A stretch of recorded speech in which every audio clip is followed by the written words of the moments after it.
Deddy Mulyadi verifikasi ulang dugaan duit deposito Pemprov, siap berhentikan pejabat yang bohong. Gubernur Jawa Barat, Deddy Mulyadi bakal kembali menelusuri duit Pemprov Jabar sebesar 4,1 triliun rupiah yang diduga disimpan di bank daerah dalam bentuk deposito. Angka tersebut awalnya muncul setelah Menteri Keuangan RI Purbaya menyebut beberapa daerah diduga menyimpan uang di bank, antara lain DKI Jakarta 14,683 triliun rupiah, Jawa Timur 6,8 triliun rupiah, dan Jawa Barat 4,17 triliun rupiah.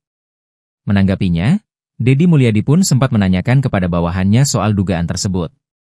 Hasilnya, ditemukan angka 2.418.701.749.621 rupiah. Uang itu tersimpan dalam bentuk giro di bank daerah, bukan deposito. Deddy mengaku bakal kembali menelusuri soal dugaan duit deposit dengan memanggil seluruh pejabat di lingkungan pemerintah Provinsi Jawa Barat. Hari ini saya akan mengumpulkan seluruh pejabat Pemprov Jabar untuk bertanya sekali lagi. Mereka itu berkata jujur, data, dan fakta, atau berbohong, ujar Deddy dalam rekaman video, Rabu, 22 Oktober 2025. Selain memanggil pejabat internal, Deddy juga menjadwalkan akan bertemu dengan Kementerian Dalam Negeri, Kemendagri, untuk mencocokkan data yang dimiliki Pemprov Jabar.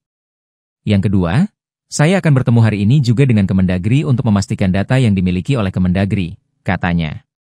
Tak cuma itu, Deddy pun akan berkoordinasi dengan Bank Indonesia, BI, untuk menelusuri data yang kini tengah menjadi polemik tersebut.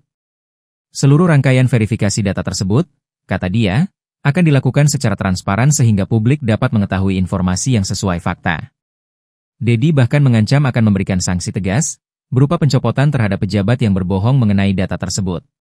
Ancaman tersebut tidak pandang bulu, termasuk kepada sekretaris daerah, kepala badan pengelola keuangan, hingga kepala badan pendapatan daerah jika terbukti melanggar. Apabila ada staf saya yang berbohong, tidak menyampaikan fakta dan data yang sesungguhnya, menyembunyikan data yang seharusnya diketahui oleh masyarakat dan terbuka, saya tidak akan segan-segan, saya berhentikan pejabat itu, ucapnya.